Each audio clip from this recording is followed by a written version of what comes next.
Yo, what's up mga kabembang? Panibagong araw na naman at madami na naman tayong gagawin ng task today.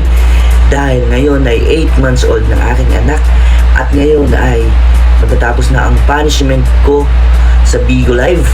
At maikwento ko lang po para lang alam niyo, naman ako sa Bigo Live ng 3 days dahil pinagbabawal na ang bata sa Bigo.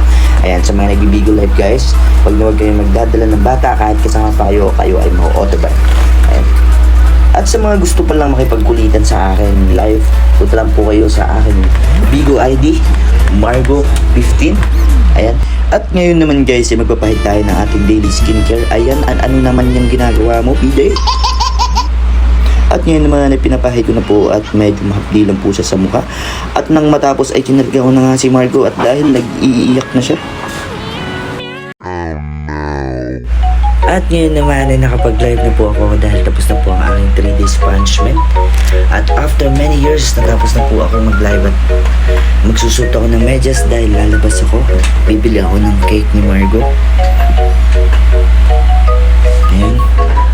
Bilisan natin dahil anong oras na. At bago nga pala ako umalis kasi ilalagay na natin ang karne ng sisig dito para medyo lumambot na.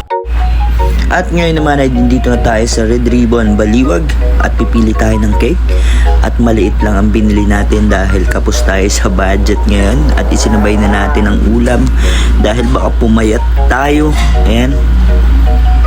At pag uwi ko nga ay nakaabang na ang aking anak at ang aking mudra na napakapangit. Ayan. At ngayon naman ay nilamutak na ng aking anak ang kanyang cake at chokes to go. At yun lamang po for today's video. Bye bye!